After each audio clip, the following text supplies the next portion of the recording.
Nanti lah. Sir. Oh dia tahu.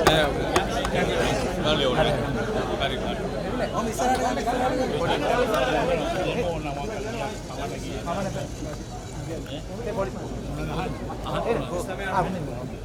පොඩි හම්බුදියන්නේ නැහැ. මොකද තහන්නේ පොඩි.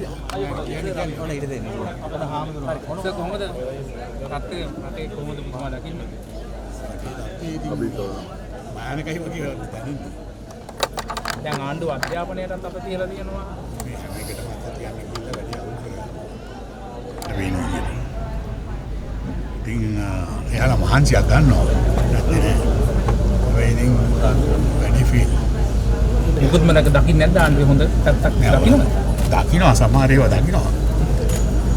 ඒ වැඩියෙන් තියෙන නරකනේ. අගමැතිතුමියට ඉල්ලාස් වෙන්න කියලා කියනවා. මොකද මේ වෙලාවේ එහෙම නම් මම කියන්නේ. විදුලි බිල සම්බන්ධව වැඩි කරන්න හදලා ඒක ජනතාවට දාගන්න. හරි. ඉන්න වෙලාව කතා කරමු. හරි.